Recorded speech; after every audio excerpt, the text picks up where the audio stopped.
Iki saha iki? Menawi panjenengan dangu dhateng kula. Kula Puntadewa panjenenganipun sinten? Jajal Werka. Arep guru karo wong Istina. Inging badhe kula guruni panjenenganipun Sang Tapa Begawan Wisuna. Ora kena kudu bali. Kenging yen lajeng boten kenging yen lajeng. Ora kena, iki alasku. Menapa panjenengan ingkang jagi rumeksa wonten wana mriki? Yo. Keamanan.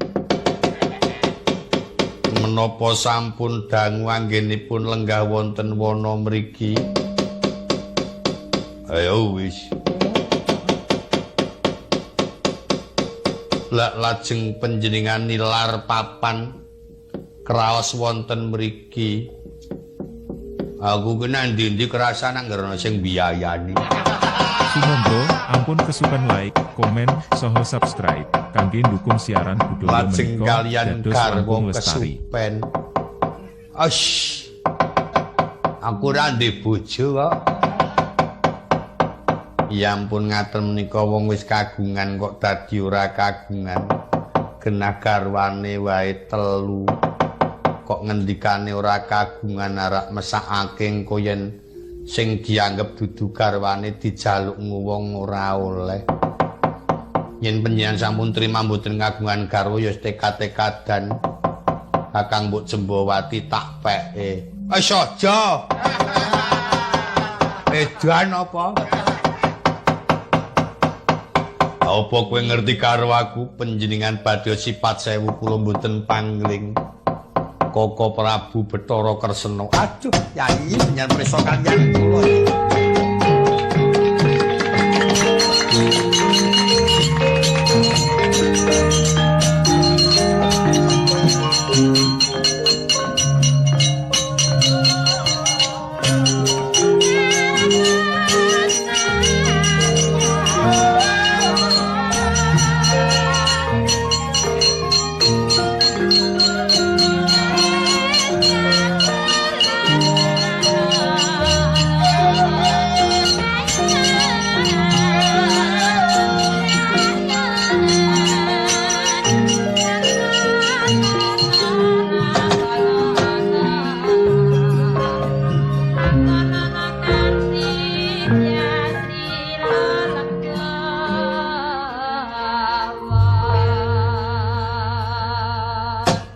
Saya dalu araras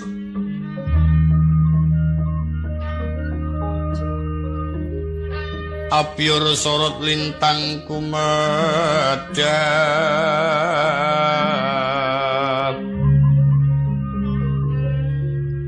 Titi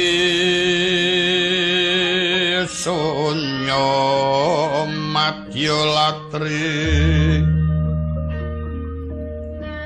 lumrang gandaning ngepus pita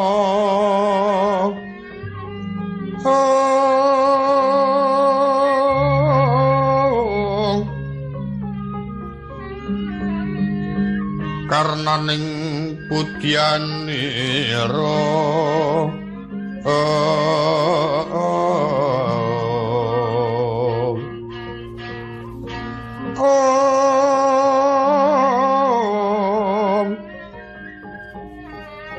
Sang Dwi Jawara brengeng lir kumaraning madu bronto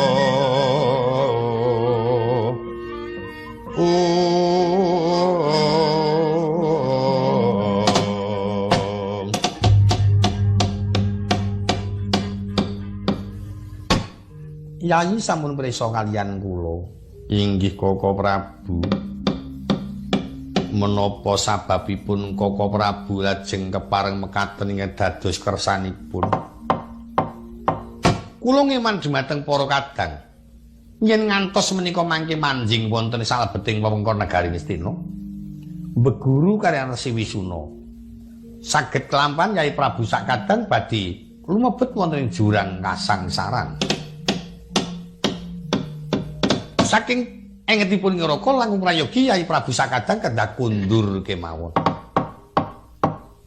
Upami kula wangsul malah saya ngetingalaken yen sanes wataking satriya. Koko Prabu menika sampun kelajeng yen panjen Koko Prabu welas dhateng kula sakadang nyumanggaken anggenipun budidaya supados angawat-awati dhateng ing rayi nanging kepareng mboten kepareng kula sakadang kedah dumugi wonten negari Ngastina.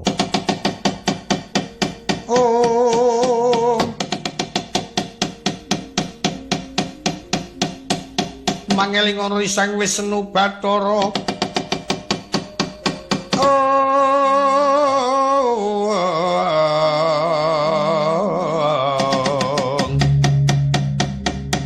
Tiwikramani ora katon lir sagunung-gunung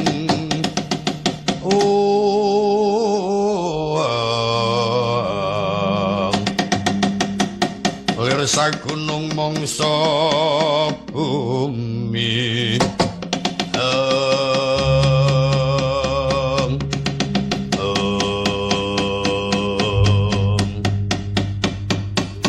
oh inggih yen pancen mekaten kersanipun Yayi ing ngraka mboten badhe kawratan sakmenika Yayi kula aturi nderek tindakipun Paman Durna ing ngraka badhe ngawat-awati saking katebian lan wonten ngriki menika mangke Yai saged analiti dumateng tumindang ing awon lan tumindang ing sae. Nuwun kasinggihan sakderipun ngaturaken genging panuwun pambiyantunipun Koko Prabu dumateng kula sakadang. Kadreng kula mesakaken dhateng para kawula ing amarta Koko Prabu. Inggih. Mugi-mugi lantaran menika mangke saged kinarya sarana tentreming negari utawi ayom-ayeming para kawula. Kepareng pun Kakang mengke langkung rumiyin Yai Prabu badhe kula odol saking katebian Yai. Iki kasinggihan Koko Prabu.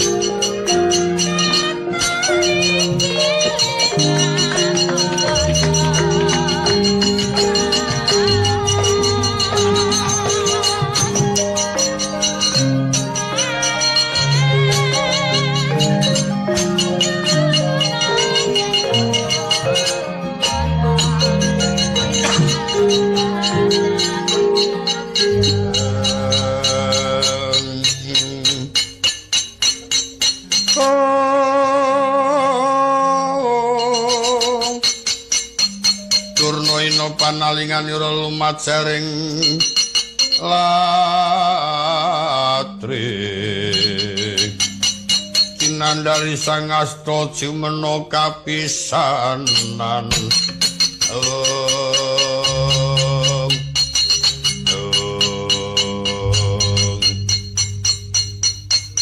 Dimas Werkudara apa buta wis bisa ilang merga saka sawaping dewa kang pinaringake marang pun Kakang. Nah, ngandel apa ora? Sing duwe ngelmu penolak buta yaiku mau buta galak soleh lonjak-lonjak. Anak Prabu Puntadewa. Nah, sesuk kowe terus tak paringi ngelmu sarwi sigrak-sigrak. Mengko Janaka taknane nyandak kanca nuli tansah. Dadi iku mengko bisa kanggo gawe nyirnake para buta-buta. Yo. Rak menika wis sanes buta gadungan to, Nggir? Sanes paman buta saestu narak tenan. Yen pancen mengkono tandha wis diparingake marang kakangku sakadang beguru karo Resi Wisnu bapakku. Ayo toto budal dina iki. Iya ayu Dimas. Arjuna lan Nakula tata-tata pun kakang derekna inggih Koko Prabu. Nuwun inggih Koko Prabu.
Sang Kresna Umar Anggarjita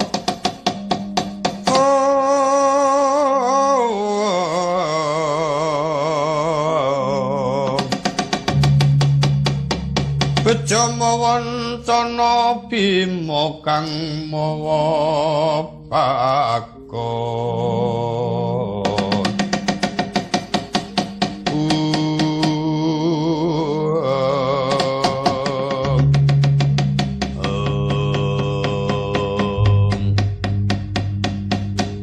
Dimas Sedewa kula Koko Prabu Gatotkaca Antarja Secaki wonten dawuh kula Koko Prabu Gandeng dina iki trang yen Nyai Prabu Puntadewa ora kena tak caosi atur berguguk ngutamaton tetep bakal beguru karo Swisuna awe yen nganti kondur banjur ngendikake yen to dudu satriya utama kaya mengkono mau sejatine pancen ya bener iya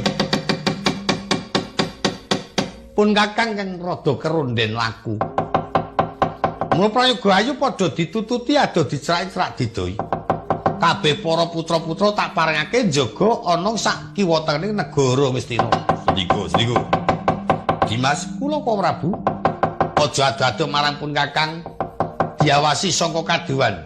Kepiye suasanane Yai Prabu sawise manjing kraton Ngastina? Swami kula dherekaken Koko Prabu.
Saya dalu araras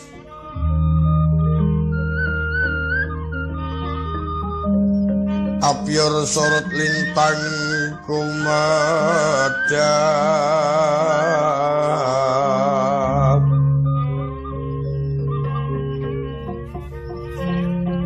titik sonyo madya latri lumrang gandaning nyepos pito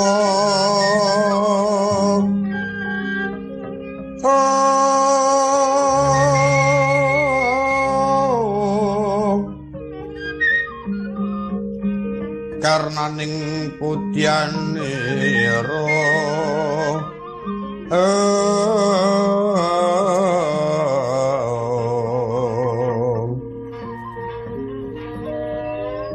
sang Dwijawara brengeng lir kumaraning Madu Bronto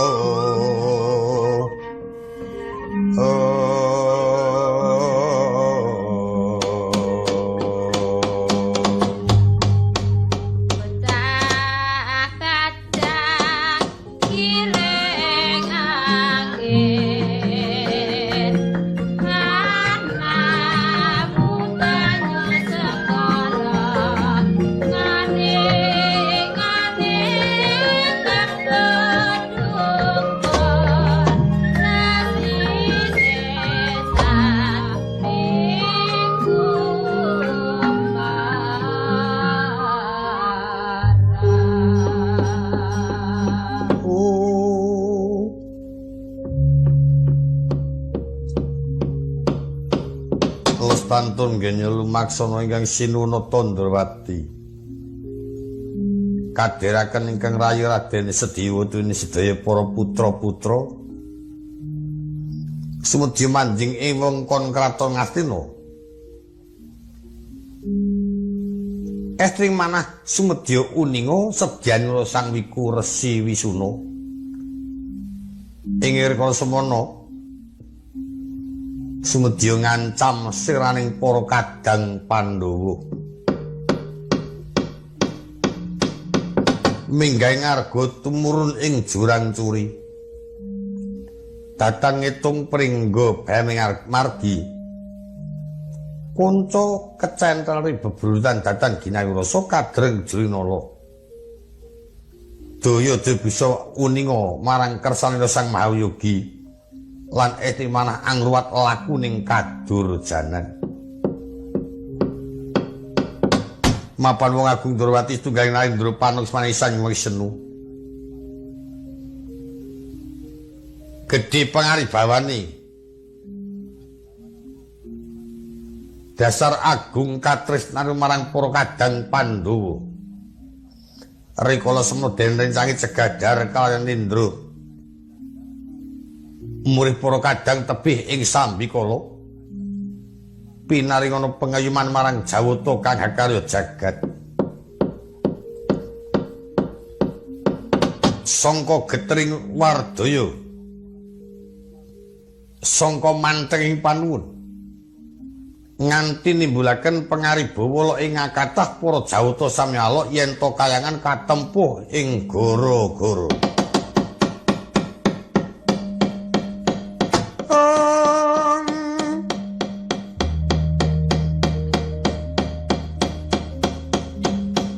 kayon katiuping angin sumya swaraning karnyan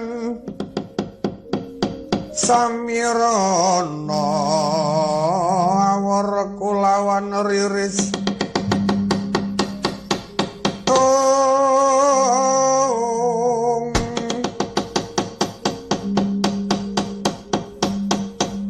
titi sonya madya latri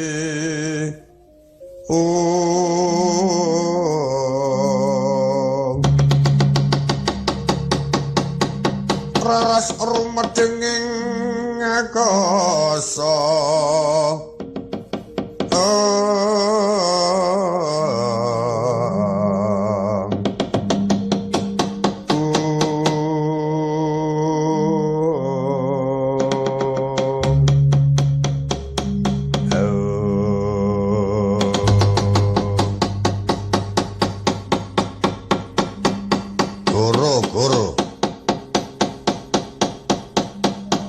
mandrane bumi gonjang langit gumarang tangisi bumi kulawan langit. Tangisi bumi ketiga dawa.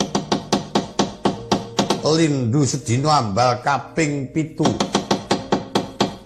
Lemah bengkah tanantuh kapentang telo mina kesatan waris satu tanantuh buga. Manjul gengron kang sumawur bebrundulan.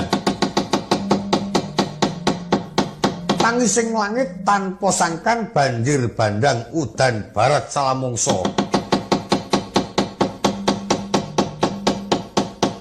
Luwung pating palangkung teja mangkara-kara dedet Irwati gunung longsor tarung padha dene gunung.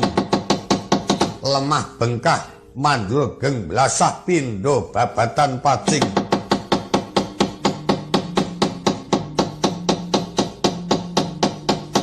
Bumi langit kok tangkep-tangkep lintang pindhori nantara jajane pating kelawer telarat taun pating selorot.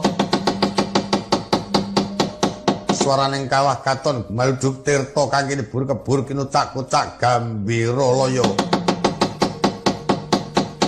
Akeh dewa kang samya kantaka widodan jleng kepati mlat pucahing gunung jamur dipo ambruk kaya ambruk-ambruk.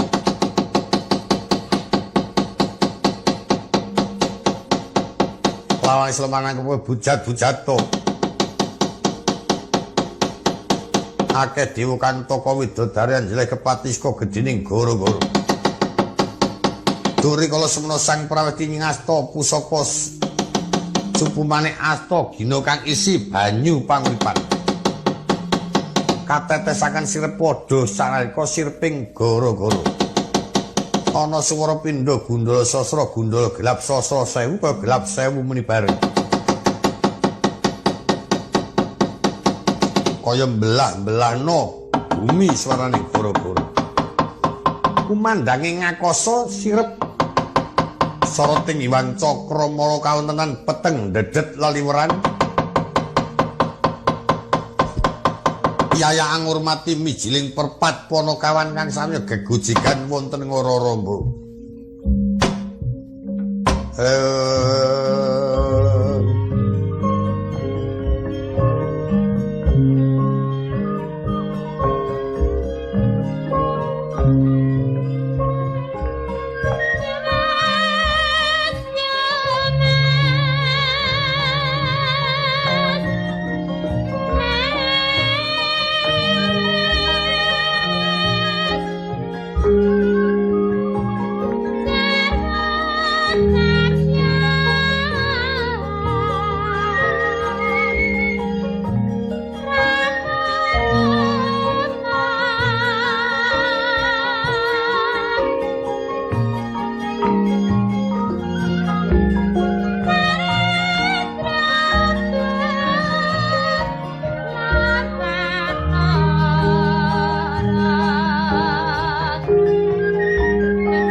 jan temonjo tenan iki. Metu jedul terus tembange pangkur. Ha saya lek kepenak dasar weteng wareg.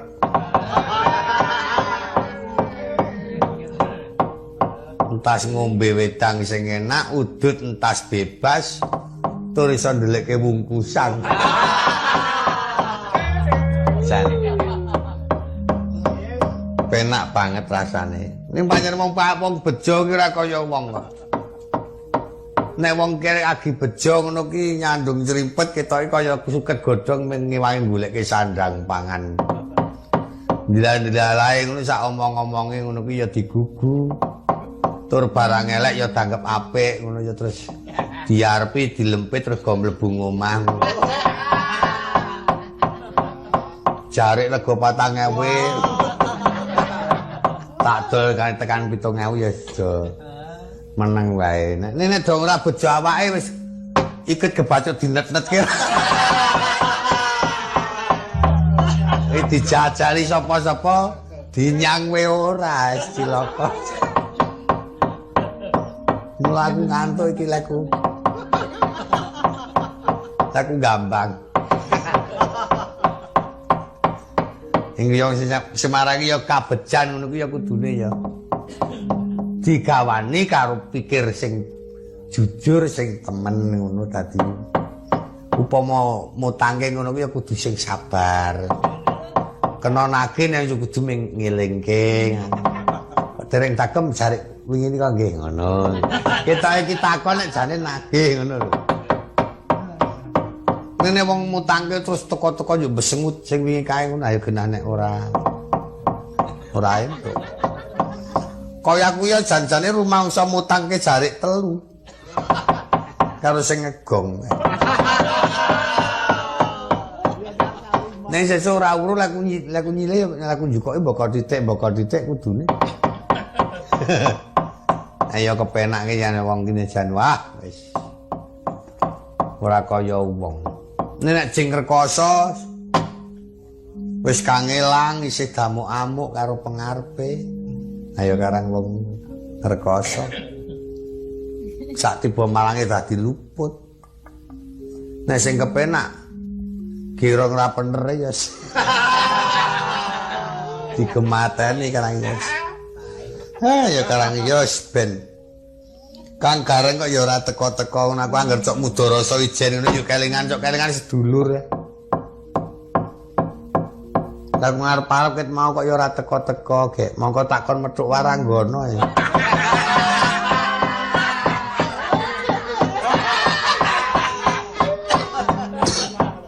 Lah aku tunggu ngantek moto walangan gek mongko. Isih sedulurku gek gak jak mayeng-mayeng.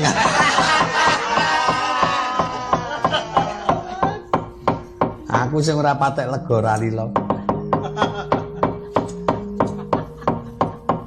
Wah kuwi wonge wis ceko. Piye reng sukses. Anjeleni sukses. Sukses. Udut apa jeruk iki lho. Nawani rokok jeruke mendonong-mendonong. Sing nyangoni aku e. Ora ngrasake lemu aku mumet kok, Truk. Ah kok mumet. Lah karan teko dok genah. Sing tak goleki ra ana, Yur. Lah tak goleki kowe menyang dhewe. Ora. Ayo wedi nek kesukon kesang. Kemana bang apa mau pangkur? Wah, Jan. Aku dinteni. Wah, Bagong le nyelak-nyelak. Aku dinteni.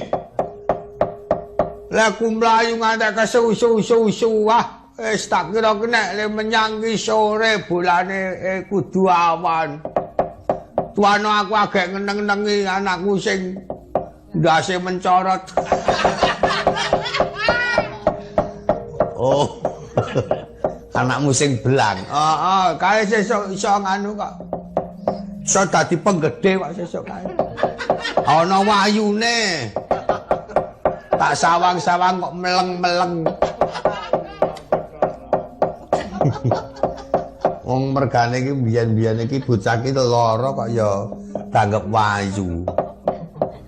Lah kaya sing maraki bola-bali kok sing sleder ki ya mamakne. Kok iso ngarani sleder? Dek kintas adus to, dek jaman cilikane bocah ki kang nek wong tak babal iki ketone wedangi semriwing. Anjur tak jajari tak jak omong-omongan ngono ki. Mbak sing gedhe ki teko. Teko yuk mlayu lunga. Wadul karo wetanku lem niki bapak gelut terus simbok. Monggo janjane meh ngomong-ngomongan kok dikabar-kabarke gelut.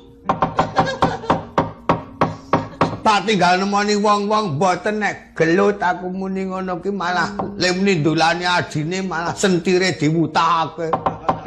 Ngobong ndase ayos. Mencorot ya diterima-terimake. Nek sesuk kae pinter tenan gak? Acah semono iso nyolongi teloe. Ame pinter nyolonge kok. Kowe cerdik tenan, Truk. Aja maido. Cok tak kongkon nginjen nang lor kulonku. Adus. Kok nginjen. Ala ngenani dadi ngenani Gang Gareng ta. Kok samplahisan.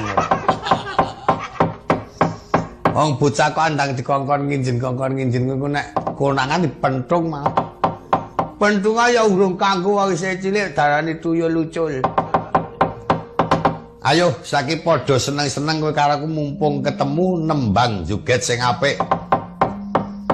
Kowe nembang apa, Cang? Nembang pangkur. Wah. Iki kelenengan. Ya, ayo.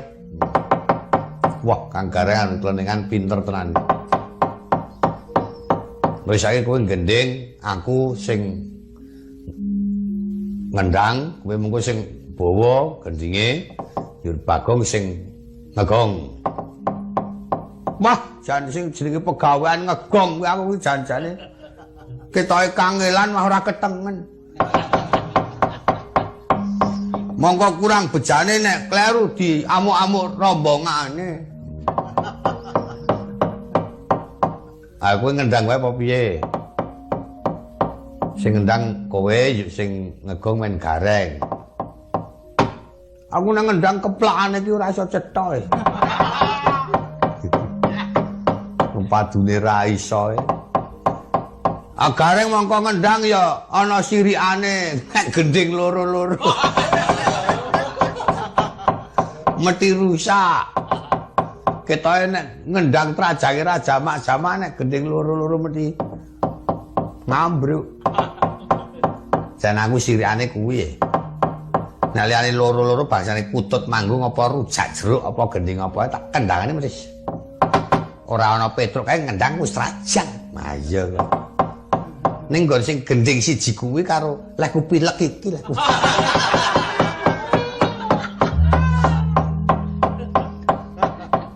Bapak kon rene. Kon gambang. Bapak ki sepoke ngulan malah petita-petiti. Saiki wis nganggo lenga wangi barang. Mbok ki karepe kepiye ki? Wangune arep ana rasa sing arep nyeleweng. Aja kok ngono kuwi wong tuwa kok didakwa sing ora-ora. Wong tuwa kuwi karek disuwuni sawape. Malah mimpin. Mimpin wong aku ngerti dhewe nek linggo nek ra jejer karo calon simbok ya wis ora lega rasane atine. Ayo. Ya seben men awet enom. Heeh. Tak kok nyemir kok sesuk ora.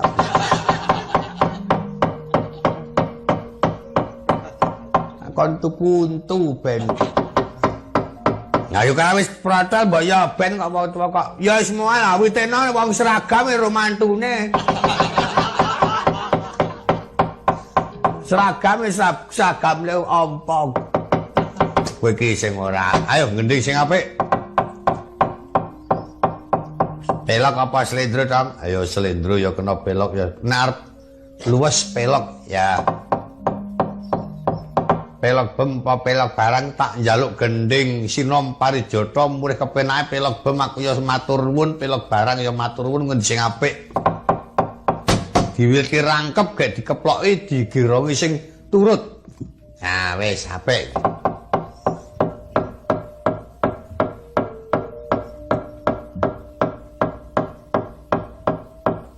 Pelok bem jenenge nyamat.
Ya murih apike lan gayenge kudu nganggo digirongi Bagong men aja ngantuk melu girong.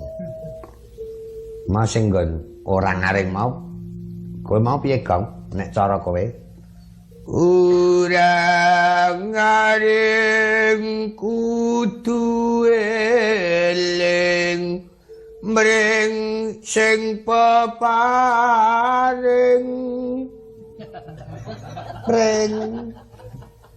Ring paring piring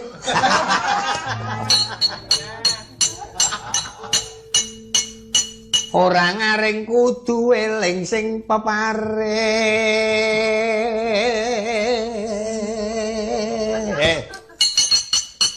ora galur ngono kuwi angketane galur ki kepinu wong dipenging swara ki apik sing madya.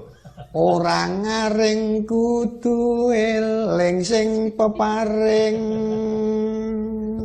Oh. Ora ngaring kudu eling sing peparing.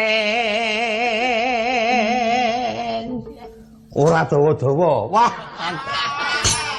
Kang Gareng ki wong cilik kok ono senengane kaya sing dawa ngono lho. Ah wong sing apik ki ya sing sedengang ngono rasah cok. Dawi-dawi. Ora ngaring kudu eling sing peparing. Nek ora dicegati dicengkokke ngono, ora dijengekake ngono. Ora leren-leren, dadi ora ngaring. No, kuwi nggo nyetop. Ora ngaring kudu eling sing peparing.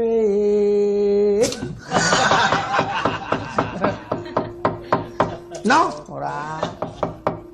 Wong suarane dhewe-dhewe kok ya karang main ketok nek aku sing nyuwara kok ya. Ora usah diketok-ketokno kae ngerti nek kowe sing nyuwara dadak. Kok ono pamer-pamerke.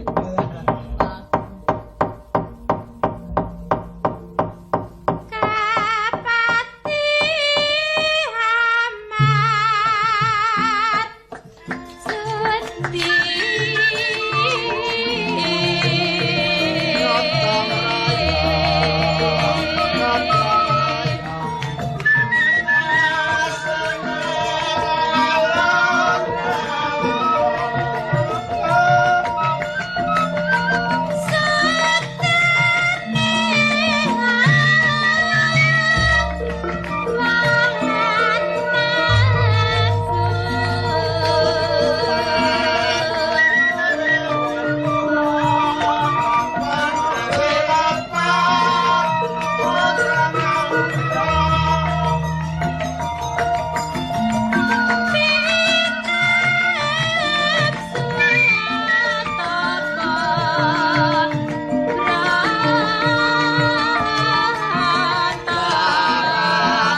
sing jenenge kambatan utawa sing jenenge senggakan ning kaya dene mengku karep lho. Padane kaya blarak disampirke omahe cerak ra ngampirke ngono. Dawitene nek urung tepung. Dampirke nyelaya sing ngampirke ya elek ya ora sudi-sudi ya. Ning arep ora dampirke nek kira-kira sing ngampirke ki wong iki ora ndo apik ngono ya wis mara. Ah iya. Ngemis. Kemang terus sing mangan kupat janure wis tuwa menawi kula lepat nyuwun pangapura agogoi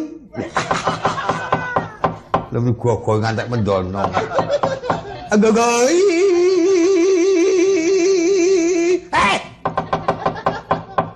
menging wong dawa madheke ndawakake ayo agak sepisan iki le iso dawa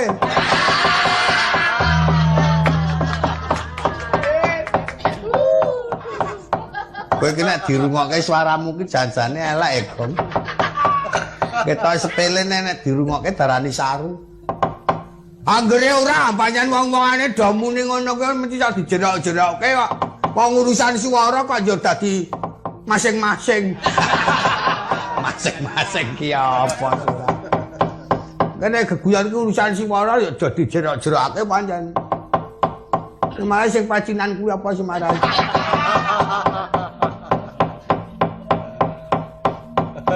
Biarak diampirke omahe cerak tak sampir. Duh, ati aku. Kok malah wong disampirke. Wis rasa dadi wiyaga we, Gong. Kowe dadi wiyaga kena sawing blangkon ngono wis. Ora ana gunane. Alah mbok ya wis mangger oleh menyang wis ora apa-apa. Apik sinamu kemaring, mulane kuwi iki yang kongkurs gending, mulane ya sebab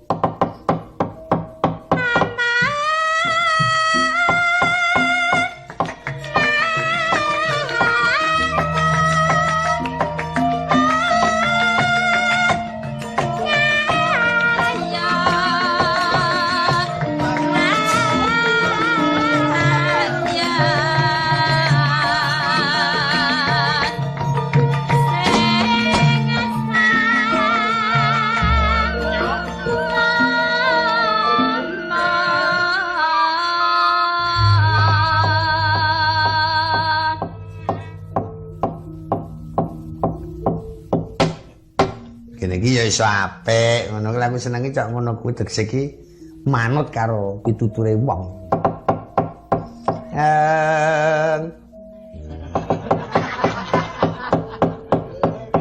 Rani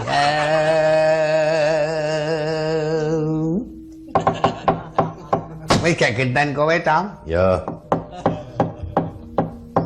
Iki jenenge gending kok ya reng. Iya, gending ya sing apik ki ya ngono kuwi ya. Sinom. Kowe gending sinom ya, Ang? Kongkro sinom kabeh apa piye? Kongkro sinom kabeh aku ya iso kok ning Slendro. Coba tak krungu. Wilet rangkep sinom lo gondang lho. Wah, sian aku karo sinom pawukir aku. Sing angles. Sinom lo gondang ki iso mundak mandek apa ora? Aku mantung karepe. Nek karepe mundak mandek ya iso, nek karepe les terus ya iso. Ayo ngono kuwi miturut karo karepmu. Aku milih sing mandek aku. Ora butang eleh. Ayo perkara ora ana sing diderekke ya wis pokoke cucul dhewe-dhewe. Ini anggere mandek ngono. Ya karepmu kok ya. Soale kowe ya njuk ora gelem bareng aku kok. Kebang kok ya. Wis, rungokke ya. Ya. noni nong. Wah, jan penak banget.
Malah ngeres. Malah ngeres. Aku njuk kelingan karo Mbak Ayu. Mbak Ayumu sing gentan. Ora reko-reko wae to. Ngarang yo kepiye meneh terus ayo wis kebanjur. Ah iya. Manger sing nggon kelingan nggon. Noni no. Nek yo ketamak nyut. Kuwi urung nek sing nembang aku. Ndracos kowe. Sebabe mambu ababku.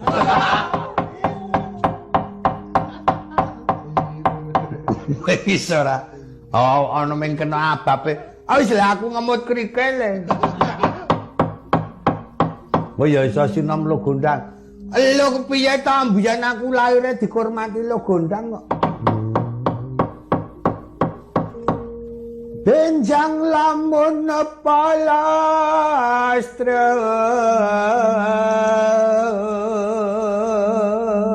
ngerti ora? Ora. Monggo aku ngeres aku ora adus.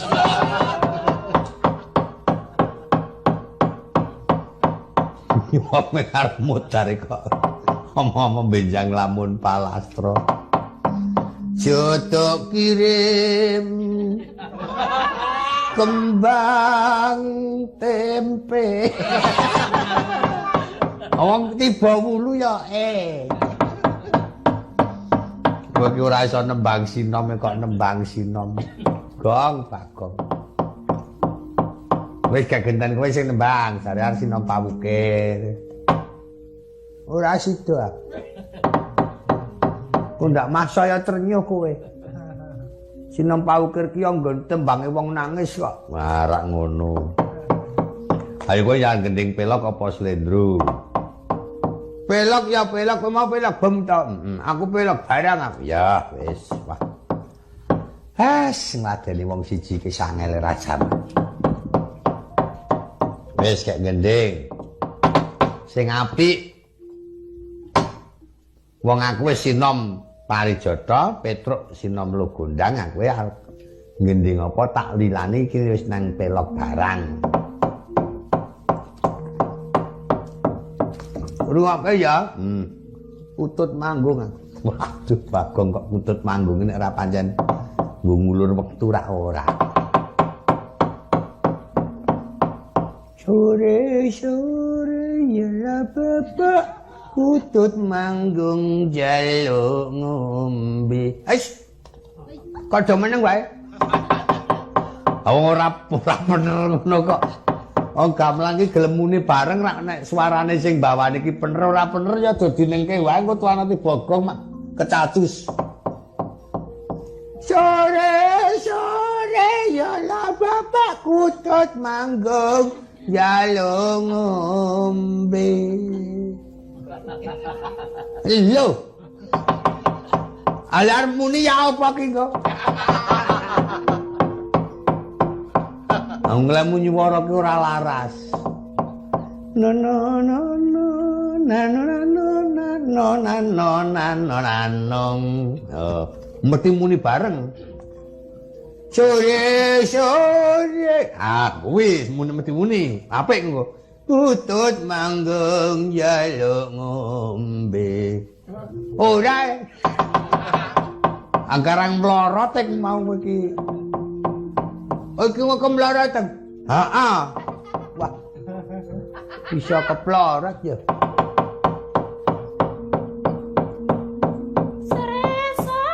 Nah, iki malah pas.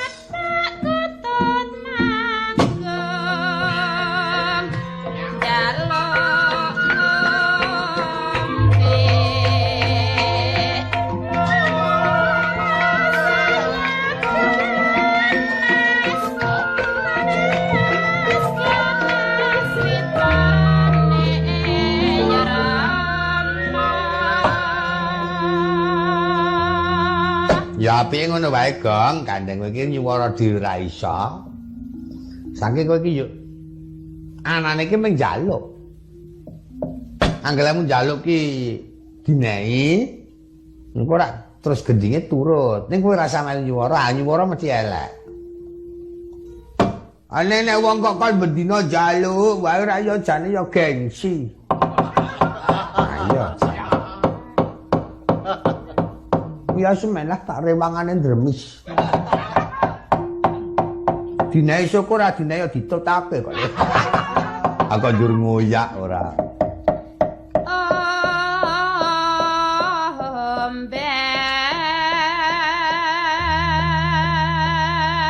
Iso pas karo suwukan.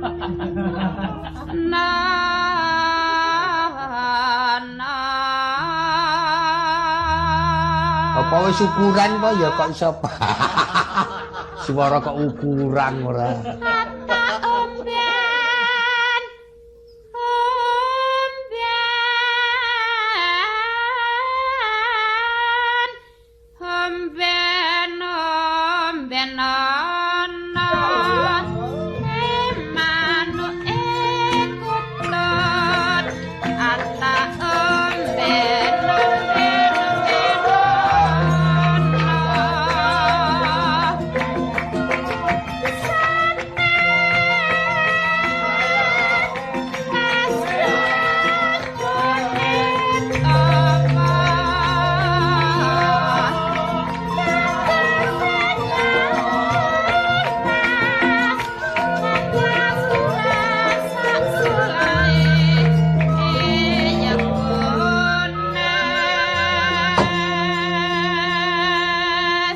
Lah kuwi pokoke kowe wis rasani wara ngrungokke wae. Butuhe ngrungokke karo njaluk wae yo mengko.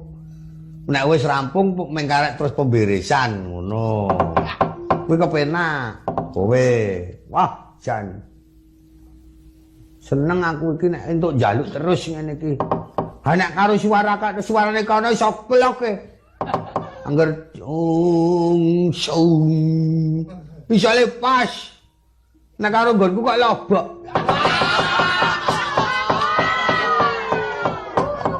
Ana suara kok lobok. Ukurane ora cocok.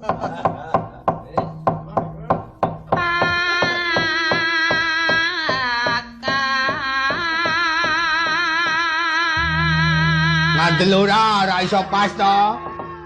Nek karo suaraku pancen gegeden aku apa piye ta ya?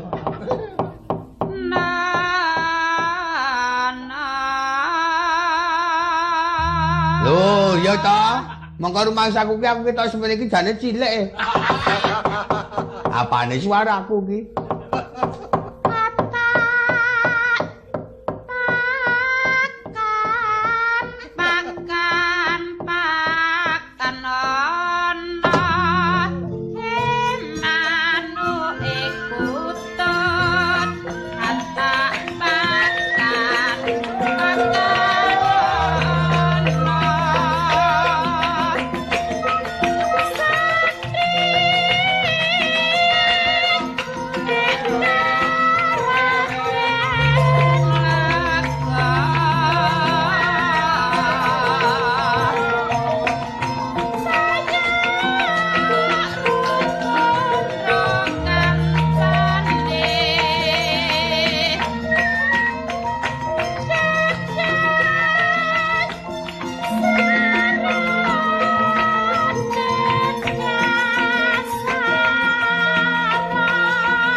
Ngarepake gong leren. Wah, jan mbok. Sarung-sarung jagung. Penak. Nglongsor karo njaluk sarung jagung ayo. Penake ra jamak ngono yo udu jeruk. Sarung-sarung jagung ah, men repen-repen kok. Wis keselera ilok-ilok kok malah. Na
Ayo wis, Gong.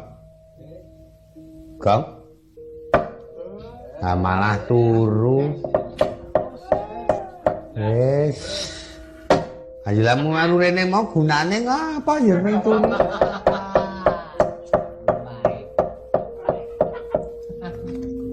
Gong. Gong.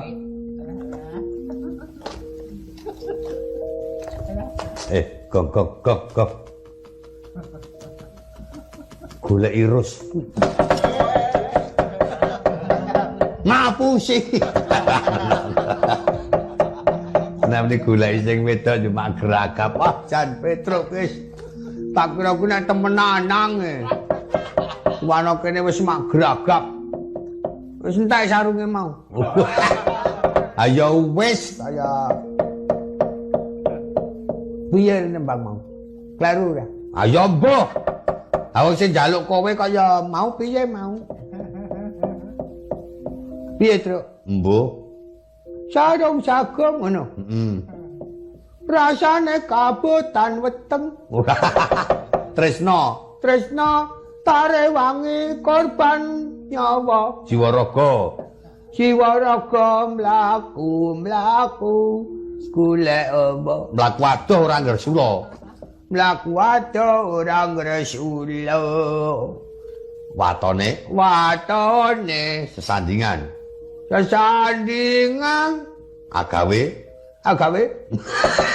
Mah ora nembang agawe. Aku ora seneng aku sarung jagung. Mau njaluk. Kuwi tembange wong tresna ngono lho. Tembange bojo tresna karo kakunge ngono. Dadi ora iso pisah sak rikma pinara sastra. Kaparibasane. Gareng ya mak ngentut. Ana wong ngomong mak tet.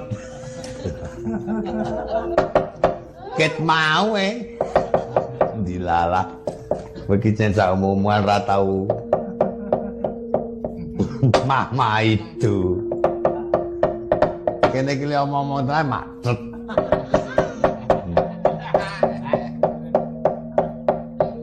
Ayo to padane kaya yen tan weruh sedina kaya setahun sarung jagung abot rasane ngono. Alah gombal. Ya nek bojone ki tresnane ora ya nek ta weruh sedilit kaya setahun sarung jagung bojo golek bungku. Golek bungku. Nek gawe tembung ora adong. Ning dong ning. Saka bungae. Anake teko dipecet-cet. Aku arep bali perawat meneh.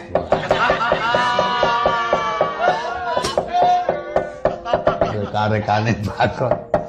Ya ora umum ana wong ayo ketara perawat. Wah, sian anak-anakane.